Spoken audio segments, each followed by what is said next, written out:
numri i marrëveshjeve për pranim fajësisë prej vitit në vit, domethënë është duke u rritur, por varësisht prej asaj se çfarë vepra dhe i kemi para vetes.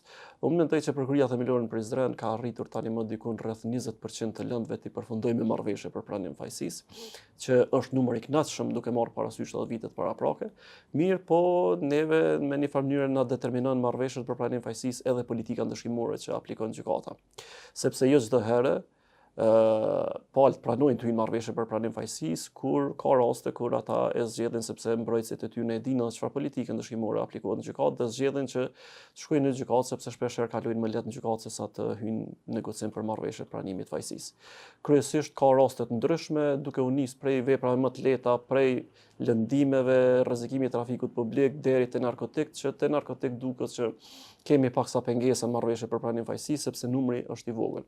Dhe vlerësoj që kjo vjen si rezultat i politikës së ndëshkimore të gjykatës. Politika e ndjekur nga gjykatës të caktuar për shqiptimin e dënimeve në minimumin e paraparë me ligj, po bën që palët të inkurajohen nga avokatët të ndjekin procesin gjyqësor. Avokati Mazreku e pranon këtë duke thënë se dënimet e rekomanduara nga prokuroria janë më të larta se sa praktika gjyqësore gjykatës themelore në Prizren. Zakonisht palëve gjithmonë rekomandojnë marrëveshje në rastet kur provat janë pa kontestueshme dhe kur kemi bindje se kemi pajtueshmëri me prokurorin e shtetit fillimisht me kualifikimin e veprës penale, pastaj edhe me dënueshmërinë. Por në fakt, në praktik, nuk zbatohen shumë marrëveshjet për pranimin e fajësisë për shkak të praktikave në bindje timen të gabuara nga ana e prokurorisë, kur nëpërmjet marrëveshjeve tentohet që të rritet praktika e dënueshmërisë e cila aplikohet nga gjykatat.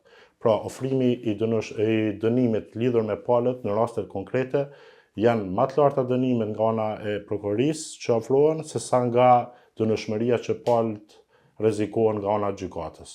Unë mendoj që kjo është një strategji e gabuar e prokurorisë, e cila ndikon drejt për drejt në mos arritjen e shumë marrëveshjeve për pranimin e fajësisë.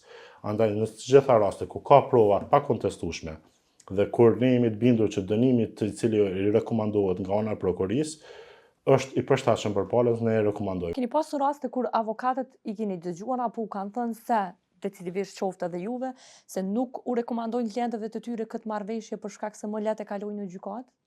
Kemi të shpeshta.